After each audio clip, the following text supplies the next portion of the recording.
I welcome you all with my love and respect. Let you all open all your three eyes. Om Nityananda Paramashivoham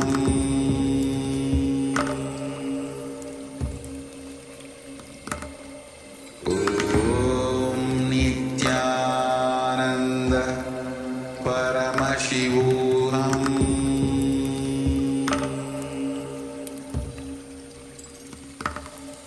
Om Nityananda Paramashivoham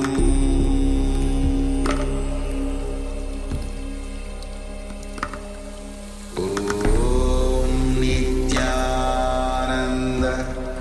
Paramashivoham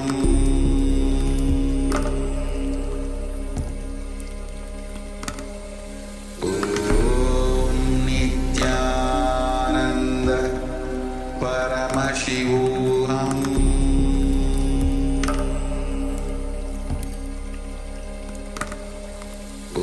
Om Nityananda Paramashivoham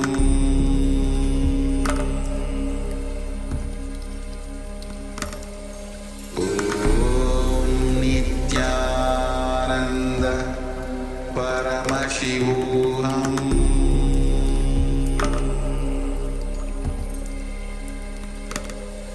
Om Nityananda Paramashivoham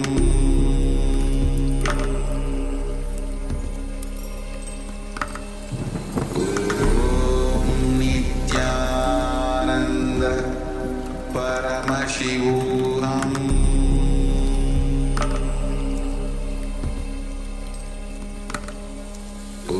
Om Nityananda Paramashivoham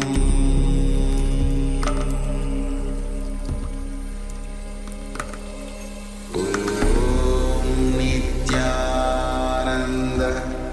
Paramashivoham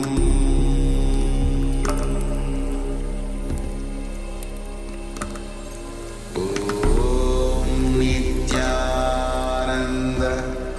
Paramashivoham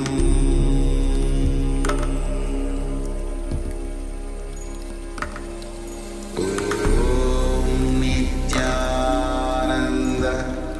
Paramashivoham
Paramashivoham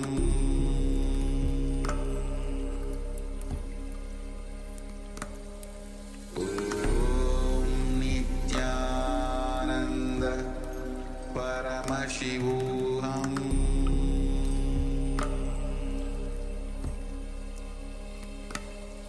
Om Nityananda Paramashivoham Paramashivoham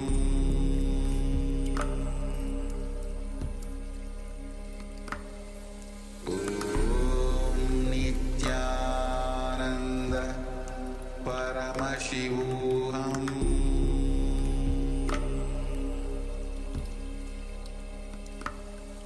Om Nityananda Paramashivoham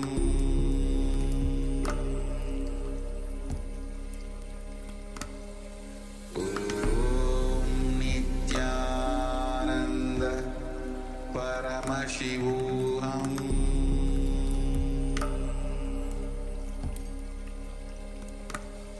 Om Nityananda Paramashivoham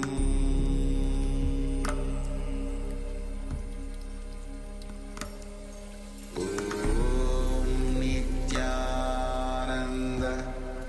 Paramashivoham Paramashivoham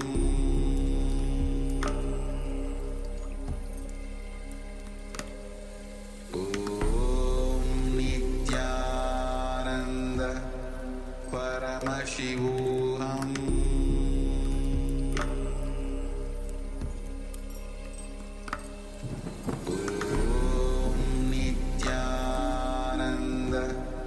Paramashivoham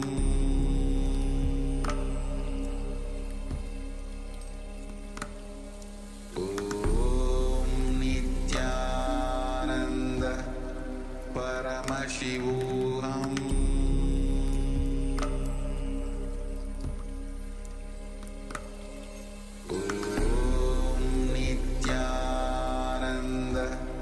Paramashivoham Om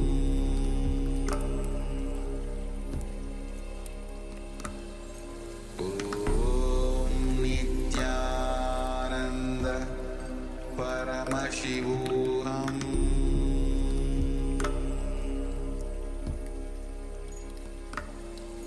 Om Nityananda Paramashivoham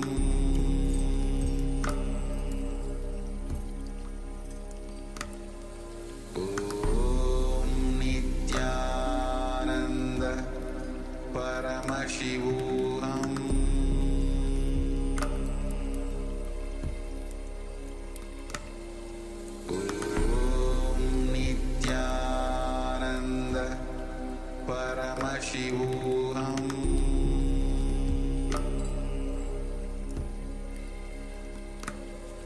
Om Nityananda Paramashivoham Paramashivoham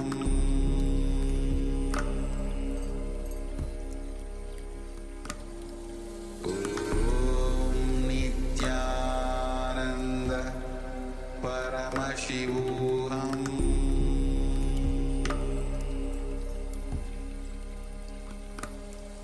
Om Nityananda Paramashivoham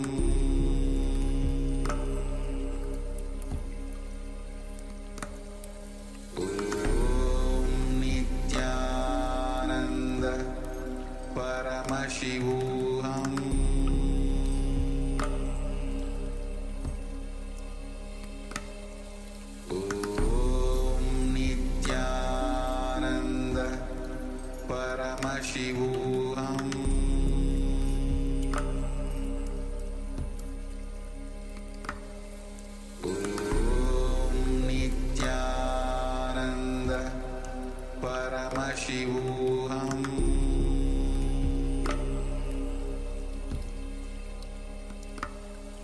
Om Nityananda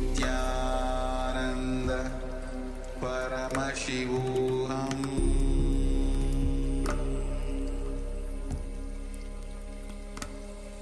Om Nityananda Paramashivoham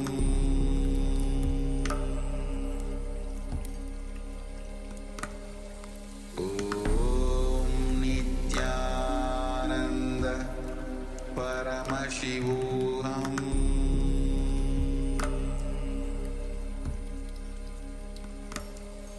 Om Nityananda Paramashivoham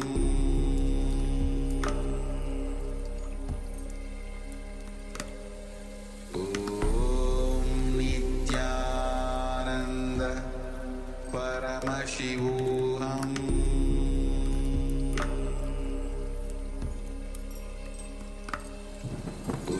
Om Nityananda Paramashivoham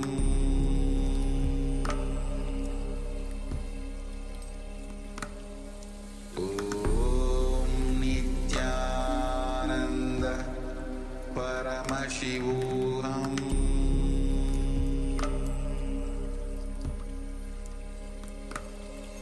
Om Nityananda Paramashivoham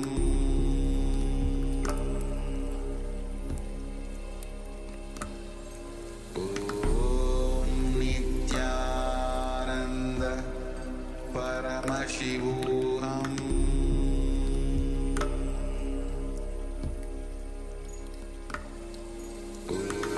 Om Nityananda Paramashivoham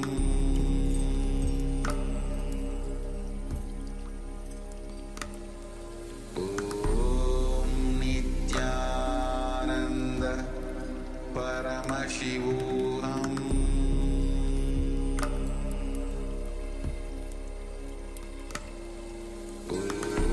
Om Nityananda Paramashivoham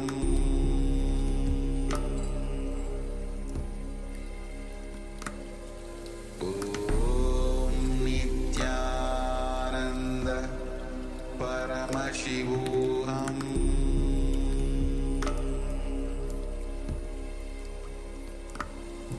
Om Nityananda Paramashivoham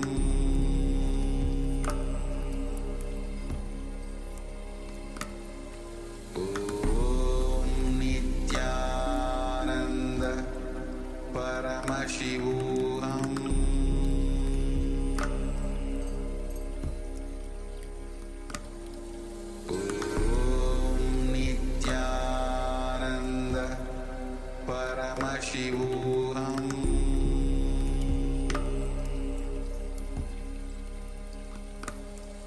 Om Nityananda Paramashivoham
Om Nityananda Paramashivoham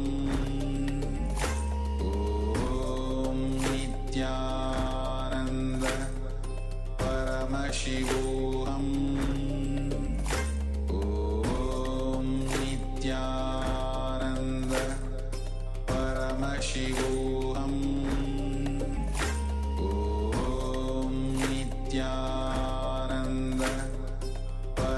Paramashivoham Om Nityananda Paramashivoham Om Nityananda Paramashivoham Om Nityananda Paramashivoham Om Nityananda Paramashivoham Om Nityananda Paramashivoham Om Nityananda Paramashivoham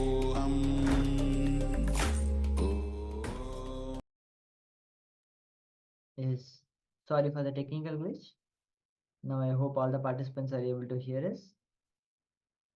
Now start penning down all the revelations that Swamiji showed to you during the power manifestation process. It may be anything. Even you didn't see anything, you just saw black color, write that also down.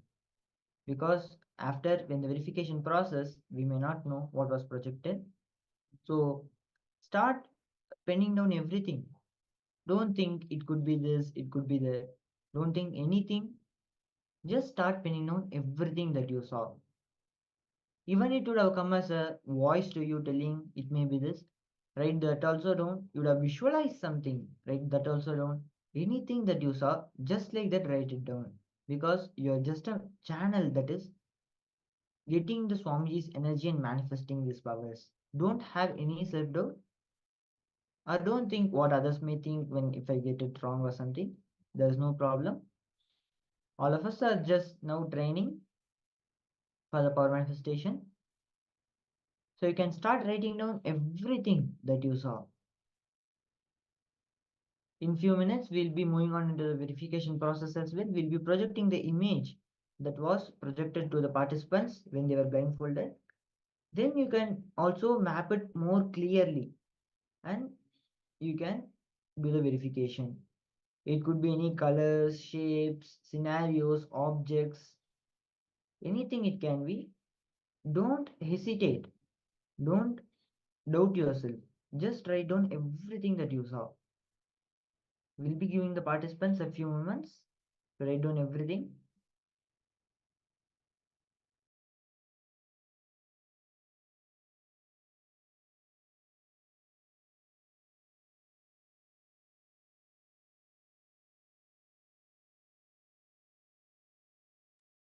Yes. Now we'll be projecting the image that was shown during the power manifestation. The participants can now see the image and start verifying your power manifestation. The image has 4 sugar cans cut into pieces. The sugar cans are of light yellow, dark green, and white at some places. So if you had got any of these colors right, congratulate yourself and start celebrating, because only when you celebrate the manifestation, more and more manifestation will start flowing through you. Also, the background is on a table which is there in dark and light brown color. All the participants can now see this image and verify with what you had the revelations for.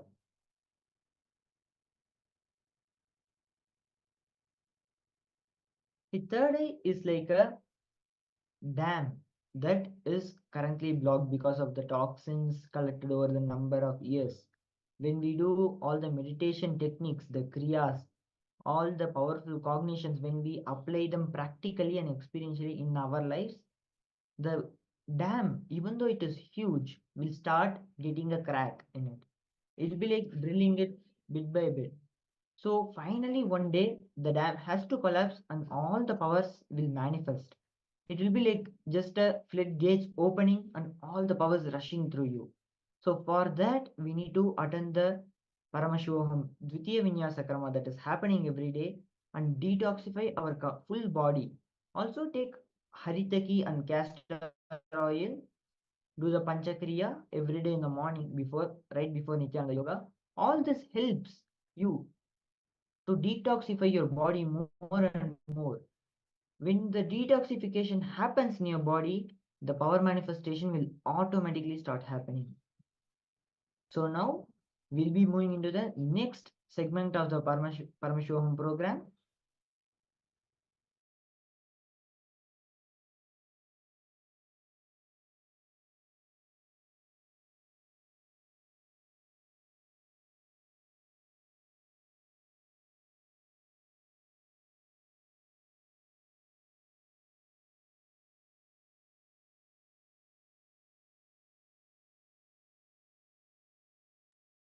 The next segment is You Are Beyond Suffering. See, every man in his life has to suffer. The suffering is a choice. Pain is inevitable, but suffering is a choice. Swamiji says this beautifully. It's all on the individual person's way to take the happening that is happening around him. The situation, the relationship, anyone, another individual, anyone may be giving the person a pain. The pain is inevitable. The pain may come, but suffering is your choice. Whether you decide to take it gracefully and apply the teachings of Swamiji and the powerful cognitions that you are getting in the program and get over it in your life, or you decide to suffer, is your choice. So now we'll be entering into a beautiful discourse by Swamiji himself, where Swamiji deeper and deeper he reveals on the suffering. So now we request all the participants to be in a deep state of listening as we enter into the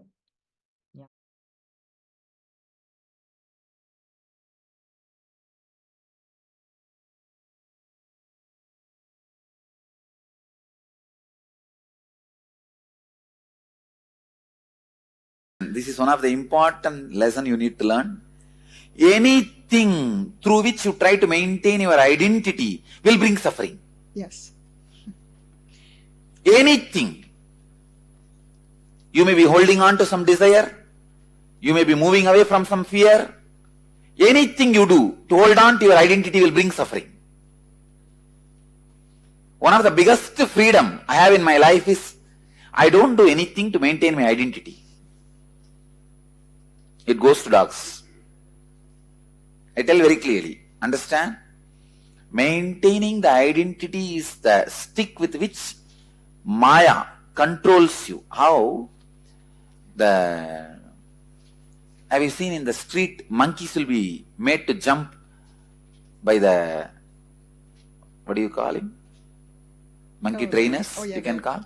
In music, villages, grinders. In village sides, the street side, the fellows will show circus with monkey. They will have a stick. The moment they move the stick, the monkeys will jump. Same way, the Maya, the delusion, makes us jump through one stick, the stick of maintaining our identity. If you just don't bother about that stick, you are free. I tell you, it's not that you will not have wealth. It's not that you will not have whatever you want.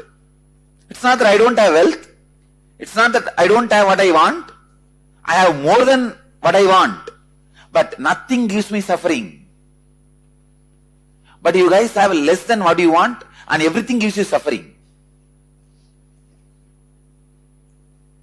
That is where the problem is. Your every pet turns into a scorpion. You try to caress them and they just tuck. The problem is the intention of maintaining identity itself is foolishness. But how much ever I tell, you say, no, but practical. Truth has to be faced directly. No other way. Come on. So I do it to maintain my identity, and I do it to be happy. But the problem with the happy part, not that there's a problem with happiness, it's that I look external for the definition of happiness.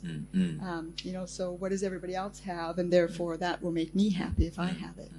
And then when I'm getting to the contradictory ones, but it's sort of, when I looked at the sensory pleasures, I realized that not only do I do things to maintain my identity and to be happy, but that I'm looking to those sensory pleasures to bring it to me. So everything's external. My definition of happiness is somebody else's definition, and what's going to bring me that, I look externally for that. So it's this sort of a never-ending wheel of ridiculousness, really. So in terms of the contradictory desires, I looked at my desire to be happy, which is really a recipe for disaster right now, because the definition is external, and what I'm looking for is external. And so if I actually have happiness, it's kind of a fluke, I think, more than anything. But the other not only fluke, not only it is temporary, even in temporary it is temporary. Yeah. You understand? Ephemeral of ephemeral. See, temporary also as something like a at least temporary time. Even in temporary, it does not have the temporariness. Actually, you don't suffer because of situations. 90% of your suffering, I can say 99% of your suffering, is when you are thinking about the situations. When you are thinking about the situations, you suffer, not during the situations. The emotional and mental level pain is the result of the constant judgment growing inside you. The emotional imbalance can deeply affect the body. For example, Monday morning, when you feel intense resistance to go to work or school, it can manifest as pain, diseases in the body. There is something called Monday morning blow-ups in the West. Monday morning is the time maximum number of cardiac arrests happens. People die just because of their resistance to school and work. Can you imagine?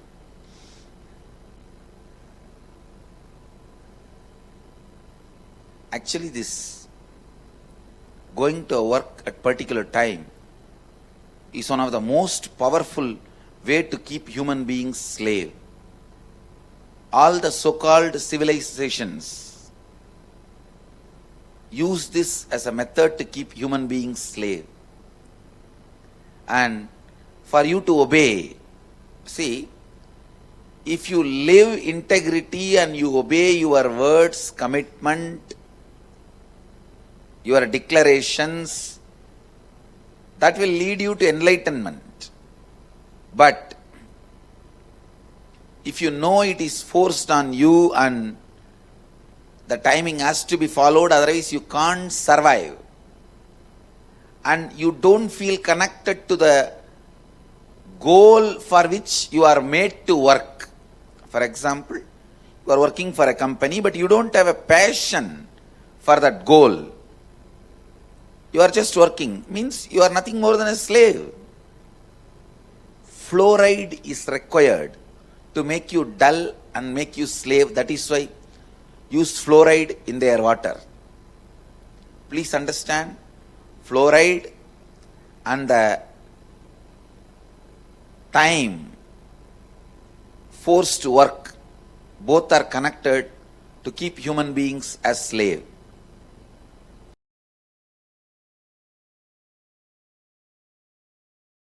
The beautiful mantra, Mrityunjaya mantra. Trayambakam yajamahe sugandhim pushti vardhanam urvarugamiva bandhanan mrityormukshiyamamrutat. See the word pushti vardhanam. When ripe, it relaxes. if you are ripe from all the needs of the world, your demand from the world, if you feel you have sucked the world enough, you have taken all the possible juice and you are matured, you have nothing more to demand from the world, pushtivardhanam, then you decide to operate on gratitude. Understand?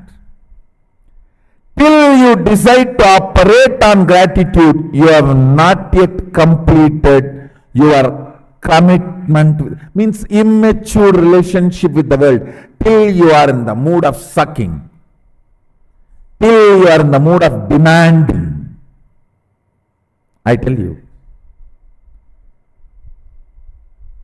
as long as you are in the mood of demanding, sucking, you are a child, minor. You are not adult. You are not matured. You might have been grown, but not matured. When the gratitude becomes your fundamental cognition to operate with you, with the life, with the humanity, and with the universe, I tell you, no suffering can touch you. Always you will be powerful. Everything you do will become historic. Because matured things are cognized by matured people. Fundamental quality of maturity is your cognition for operating will be gratitude. Gratitude will be your cognition of operation. I tell you, my masters invoked that in me.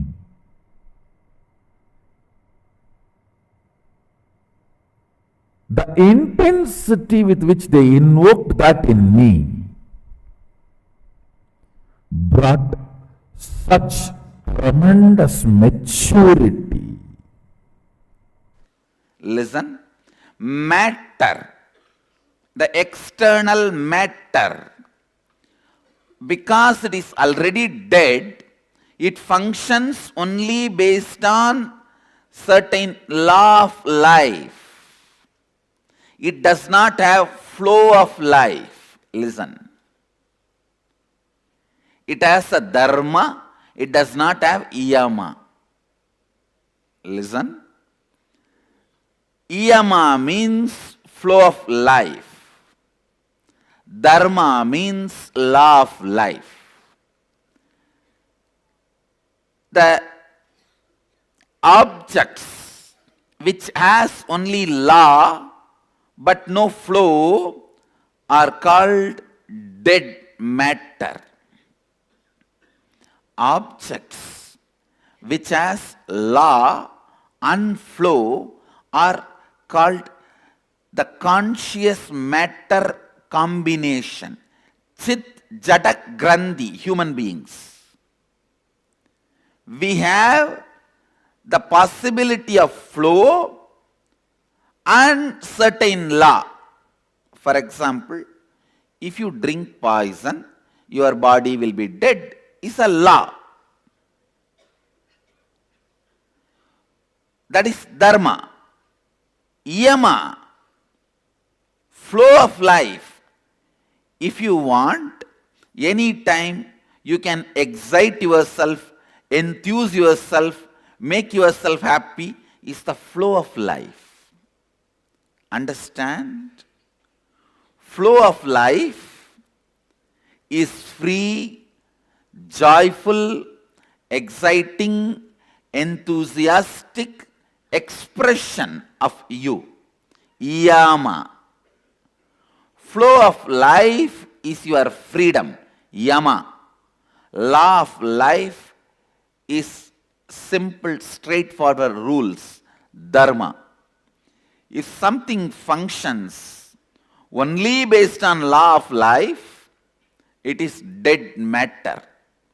If something can play between both law of life and flow of life, functions as straight dead matter. Flow of life as a possibility of excitement, enthusiasm, non-materialistic, expansive cognitions. Listen.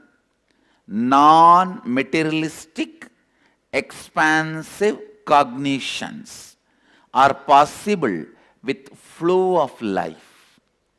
Yama. Yama, dharma. Please understand this word. The flow of life belongs to consciousness. Law of life belongs to matter. Human being is a possibility. He functions with the flow of life and law of life both. But unfortunately, he overlaps the law of life and forgets, misses the flow of life. All your pain, all your suffering, all your pain, all your suffering is because you think flow of life has to be framed into law of life, and you always feel law of life is boring. Law of life is made for matter. In you, there is a part which is matter. Deal matter with law of life, not consciousness.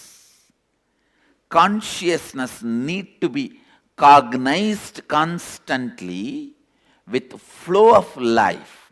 I'll give you more examples. Listen. For example, everyday satsang. If you deal it as a law of life, it is boring. Oh God, every day I have to come and sit.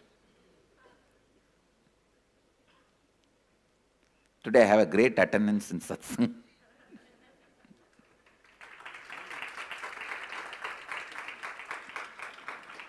But instead, if you look, no, it is not same every day. Every day, the new cognition, inspiration, understanding is happening in me. Then the same satsang becomes flow of life, not law of life.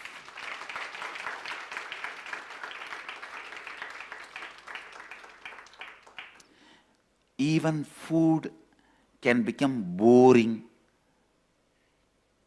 if you cognize from the angle of law of life. Please understand.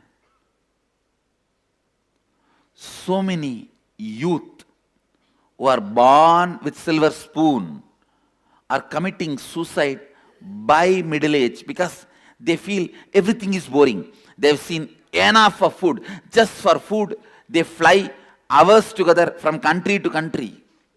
They've seen enough of liquor, enough of drugs, enough of women, enough of everything. They feel bored. What to do? Let's do something new. Commit suicide. No, really it is happening. Some places where you are not courageous enough to commit suicide, just fall into depression.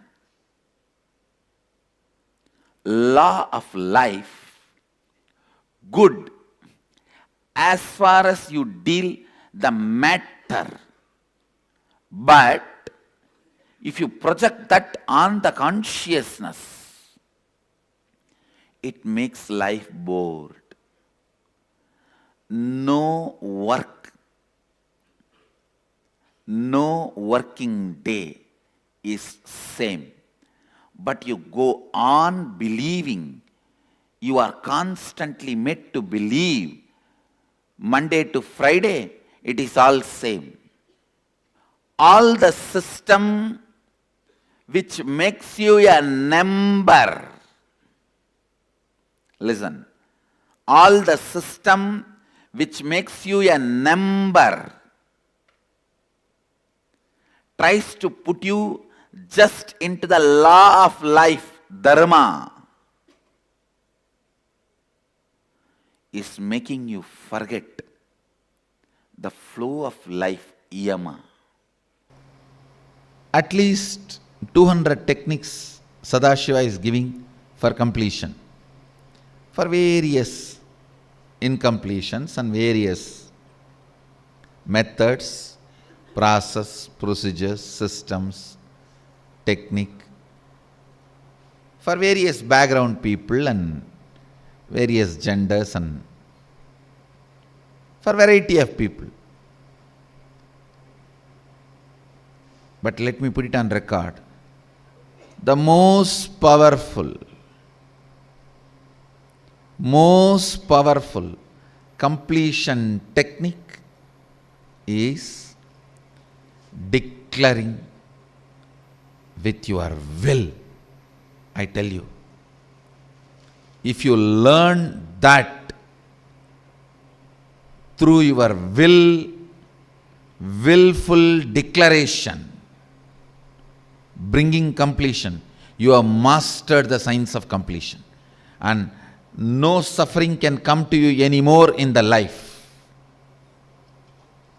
You have reached a space where all sufferings are redundant and irrelevant to your life. And it is not difficult. That's the good news I have for you guys. It's not difficult. It is like you always think, oh, I can't even lift 5 kg and work out. How can I lift 100 kg and work out? Only if I lift 100 kg and work out, the model's photos I see, my body can become like that. Fool, don't you understand? First lift 2 kg, the strength which your system generates, with that you will be able to lift 5 kg. The strength which your system generates, with that you can go to 10. It is not supposed to be compared with where you are now and where you are supposed to be. No. That is the bad way of thinking. Toxic thinking, toxic thought current. No. Declare now with all your will. One victory will add more willpower in you, strength in you. Then that will take you to the next level of willful declaration, powerful declaration. That will lead you to the next level. I have always seen people taking a very convenient but cunning route. Oh, we can never reach where you are. Where is you? Where am I? This is the most cunning pattern you can develop. And never allow me to influence your life. I have seen people do that. How can we compare ourselves with you? Listen. Listen. The other day, somebody was asking me a question about this will. One of my team members asked, how can I get out of some patterns when I know it as a pattern?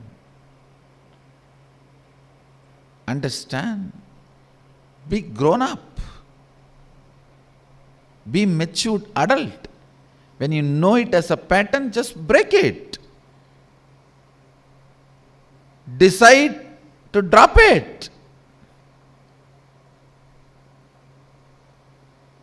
I tell you,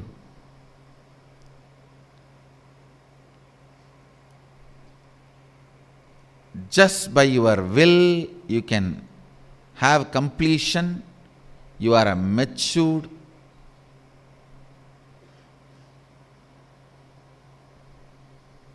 grown-up adult.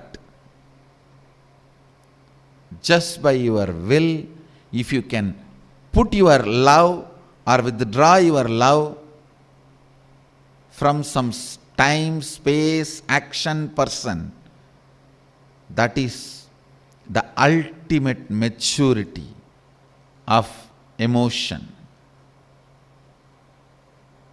By your will, able to complete some hatred, by your will, able to manifest love, by your will, able to withdraw yourself, by your will, able to throw yourself completely into it. Listen, all techniques are nothing but trying to make your will catch this truth. Trying to make your will catch this truth. Your will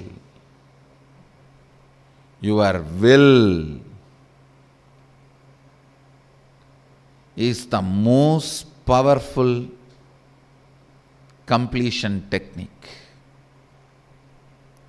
Here, Upanishad declares, let there be no separation. Let me have completion with Brahman, the consciousness, and let Brahman be complete with me. So be it. Anirakaranamastu nirakaranam me astu. Anirakaranamastu nirakaranam me astu.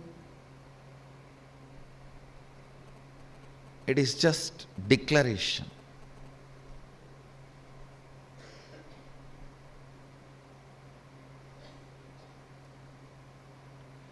Prayer is the method of mentally retarded people connecting with God.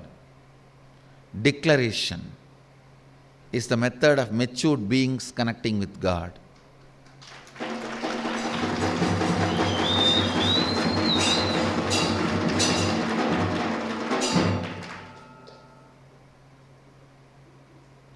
Even to connect with God, don't be mentally retarded. Declaration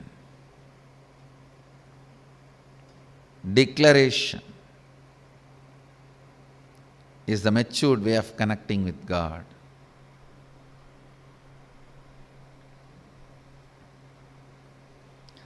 Anirakaranamastu anirakaranam me astu. Declare. Make this as today's declaration.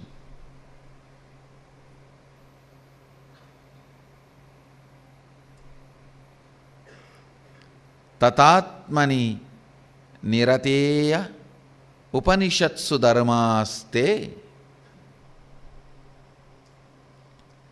Tatatmani nirateya upanishatsu dharmaste mayi santu. Te mayi santu.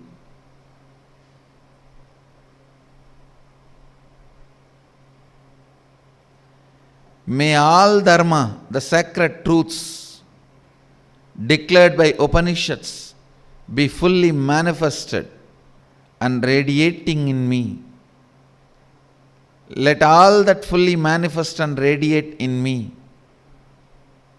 whom am integrated and authentically devoted to knowing and experiencing all the truth, Atma, the Self.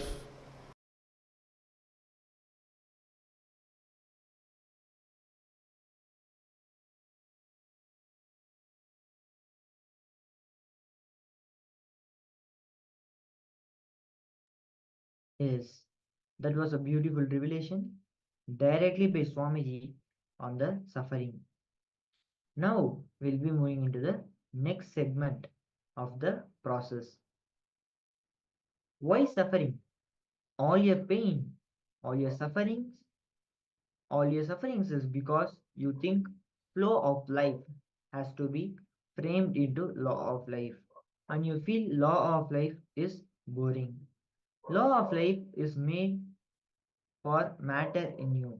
There is a part which is matter. Deal with matter with law of life, not consciousness. Consciousness needs to be cognized constantly with the flow of life in you. For example, everyday food. If you deal it is a law of life, it is boring. Oh God, every day I have to come and eat. But instead, if you look, no, this is not same every day. Every day a new cognition, a new inspiration, a new understanding is happening in me. In the same satsang become flow of life, not law of life. Even food can become boring if you cognize from the angle of law of life. You are beyond suffering. The most powerful completion technique is declaring with your will. When you know it as a pattern, just break it, decide to stop it. For example, just by your will, if you can put your love or withdraw your love from someone, some time, space, action, person, by your will, you'll be able to withdraw yourself.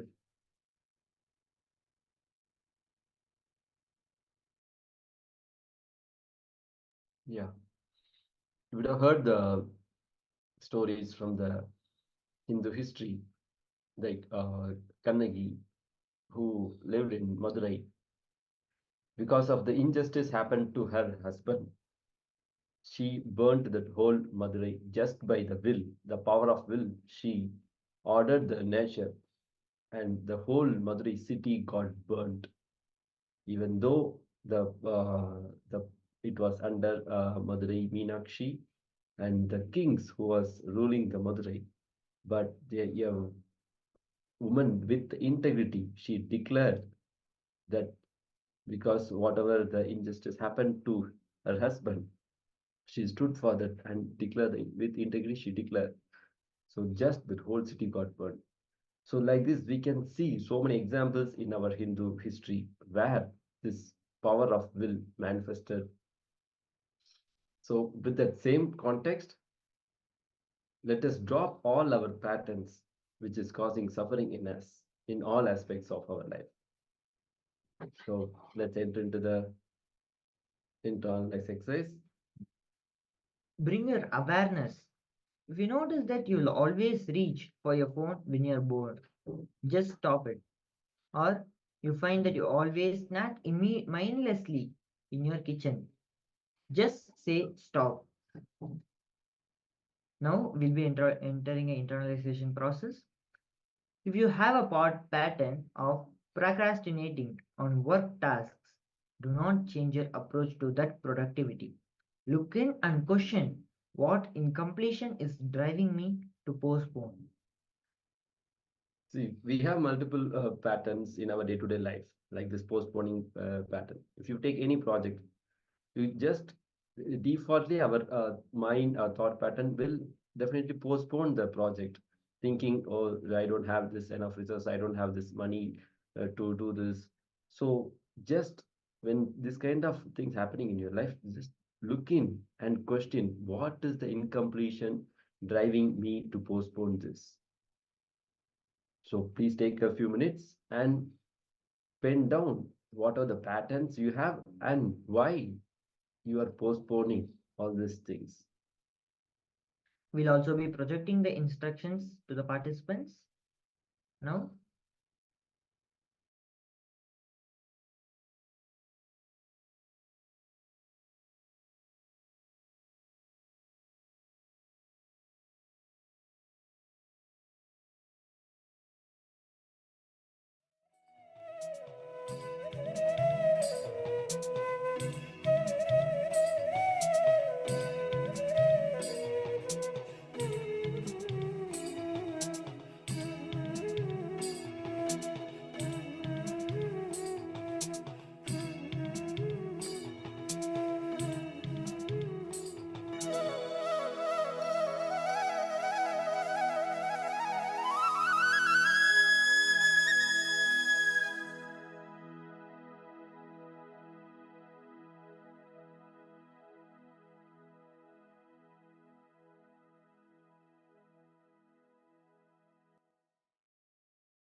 Yes.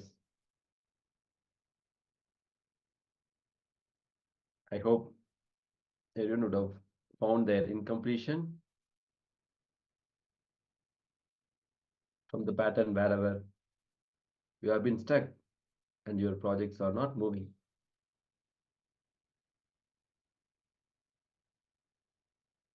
If you want anything to share or if you have any doubts, please post your questions or doubts in the chat window.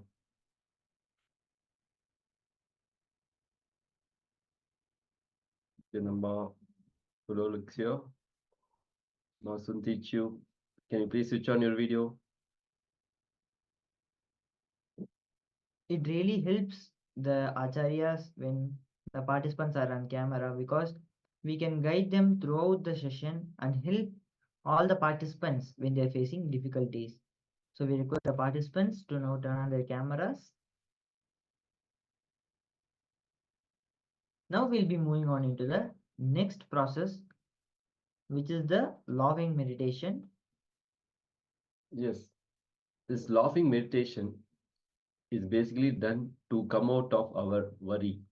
We have a constantly worrying pattern in us for anything in your life. If you take everyday activities, if you see, your thought current will be the basic worrying. To come out of that worry, Supreme Pontiff of Hinduism has given this meditation, laughing meditation. I mean, we have to laugh without any reason. So when we laugh, that our worrying inside in our Manipura chakra, where the Manipura Shuddhi Kriya process will happen. So all the worry will vanish just by doing this meditation. We had practiced this meditation in Kailasa.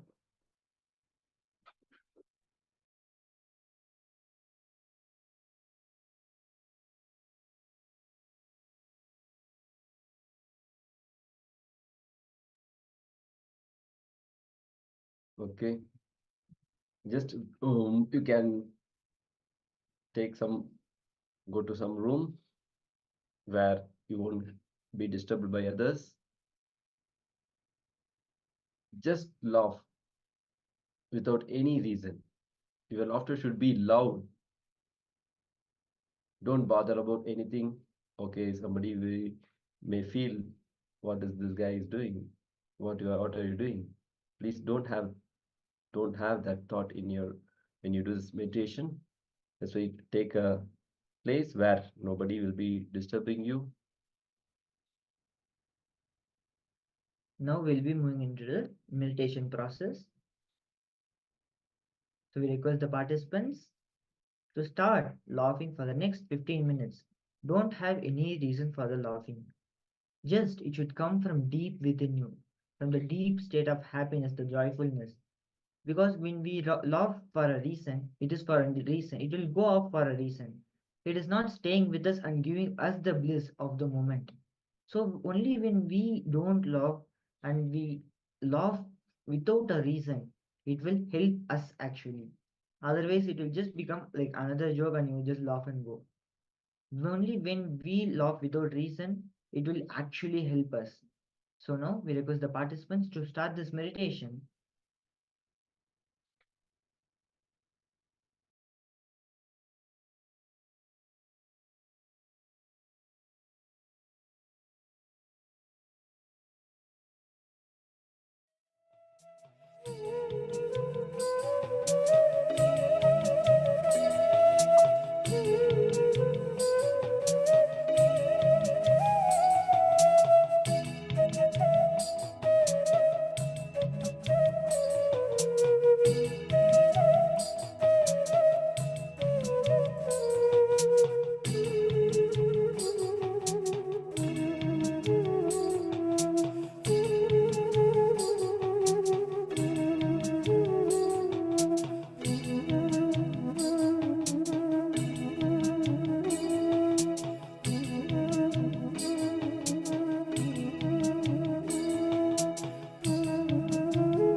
Yes, you can relax from the laughing meditation.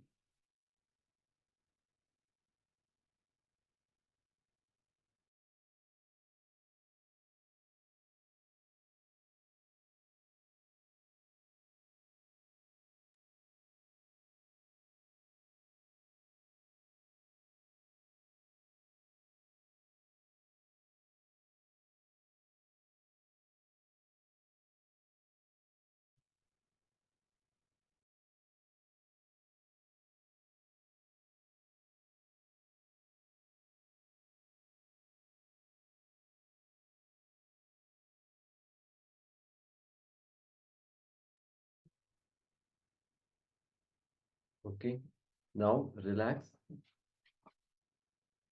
with the feeling of gratitude, whatever has been given to us. Thankful for even the breath that just a second ago went through your system.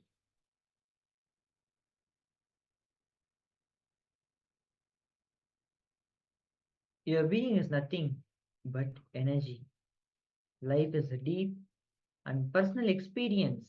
It is an extraordinary love affair with existence itself. It is the path to the ultimate merger with existence itself. So now, Yes, these are the gifts for the Paramashivoham Level 2 participants. We'll post the link in the Zoom chat window. You can go to the website and enjoy the book. Don't worry, be happy. Okay, now with this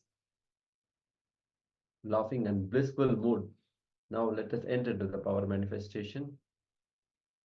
We are going to manifest the power of third eye. So please come back. Take your eye bands. Bring your awareness between your third eye. Visualize Supreme Pontiff of Hinduism in your third eye. We'll be projecting an image. before the power manifestation, let us go through the Shastra Pramana, the scriptural reference to manifest the power of third eye. Kapalantarmanonyasya Tishtanmilitalochanaha Kramena Manasodadyat Lakshayet Lakshamuttamam. The translation for this beautiful verse directly from Paramashiva is by fixing the mind on the inner space within the crown center and sitting stably without any movement, having the eyes closed in succession, by that stability of the mind and inner space, through the power of the third eye, one directly sees the ultimate goal, Lakshyam, by having the vision beyond the sight that reveals any object or place, attaining the space of oneness with the source, Paramashiva himself. So now, having this as our beautiful context and powerful cognition for manifesting the power of third eye, let us move into the third eye manifestation. I request all the participants to start blindfolding yourself, as we'll be projecting some pictures now for the participants.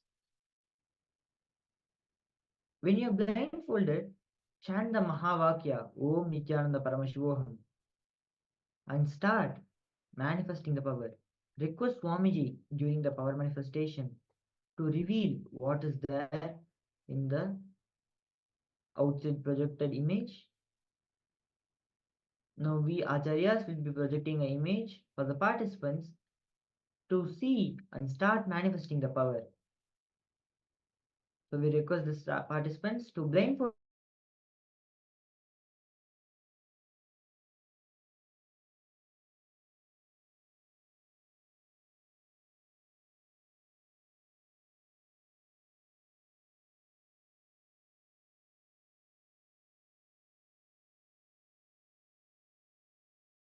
Nanda Paramashivoham Om Nityananda Paramashivoham Paramashivoham Om Nityananda Paramashivoham Om Nityananda Paramashivoham Om Nityananda Paramashivoham Om Nityananda Paramashivoham Om Nityananda Paramashivoham Om Nityananda Paramashivoham Om Nityananda Paramashivoham Om Nityananda Paramashivoham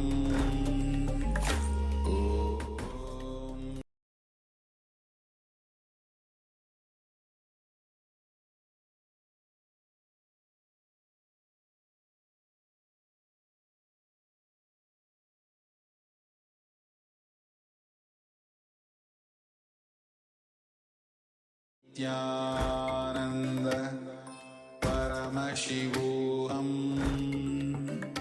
Om Nityananda Paramashivoham Om Nityananda Paramashivoham Om Nityananda Paramashivoham Om Nityanam, we are extremely sorry for the technical glitch. We now hope that we are visible and audible to all the participants.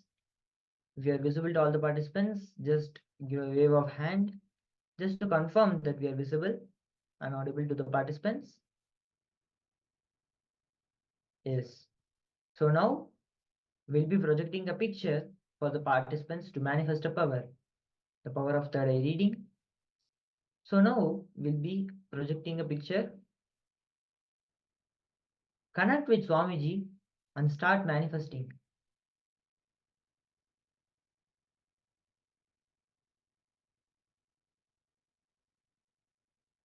The power of third eye manifestation. We'll be now projecting a picture for all the participants. Please don't open your eyes and see, because at the end of the manifestation, we'll be projecting the picture to you for the verification process. Now just close your eyes, chant the Mahavakya Om Nityananda Paramashivoham and connect with Swamiji and experience the space of Advaita, the oneness happening in you, and start the power manifestation.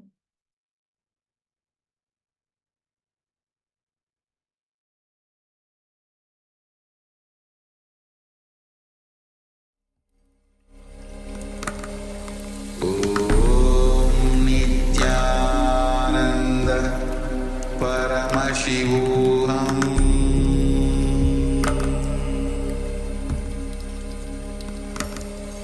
Om Nityananda Paramashivoham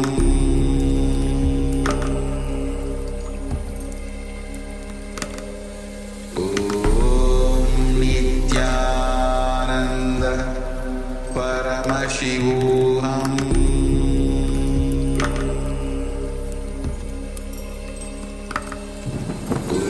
Om Nityananda Paramashivoham